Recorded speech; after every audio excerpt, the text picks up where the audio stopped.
just have 3 people doing one task. You just increase your probability. You took a project that, let's say you had 10 tasks to complete, you have less than 10% chance of doing it. Same project in this model, you have a 99.2% chance of doing it. So it's just simple probability math. But how it works,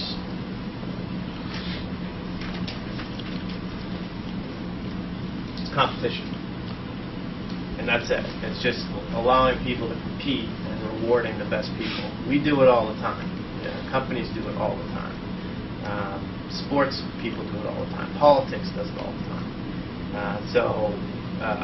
What I think, one of the benefits that you have with crowdsourcing, and you can apply this to a lot of models. I think you could, Top Coder focuses on software, but you could focus this on any IP-based service model pretty quickly, pretty easily. And there are a lot of companies that have. You saw some of the examples that Tim had shown at the beginning. Netflix, Procter & Gamble. They do, it's very similar. It's structured a little bit differently, but it's a competitive way to get problems solved. Just real quickly, so we've actually created I'll show you a couple of our clients that we do work for: AOL, ESPN, Geico, LendingTree.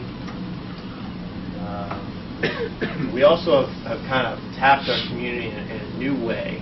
About in the last year or so, we said, we've got almost 200,000 people in the community.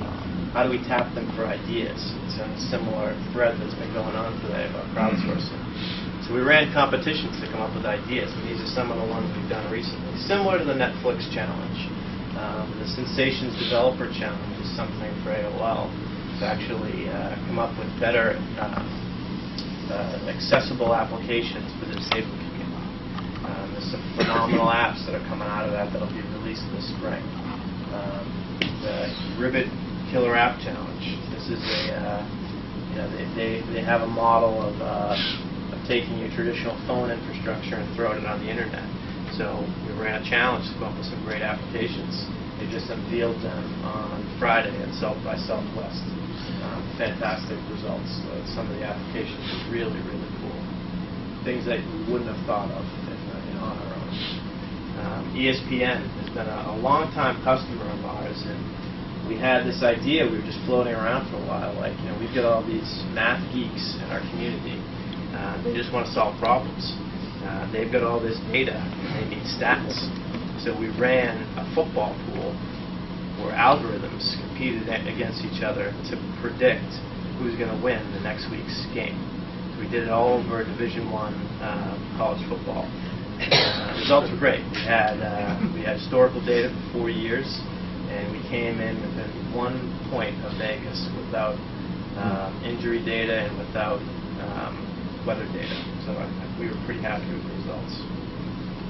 And then just some other ones we ran for AOL on creating some innovative uses of their APIs. This is kind of something that we've been dabbling in, the whole innovation space. But it's been a lot of fun because people are really willing to put their neck out there, try something with the chance of winning. It's pretty cool. So that's it. That's a quick overview of Top Coder and what our model's all about.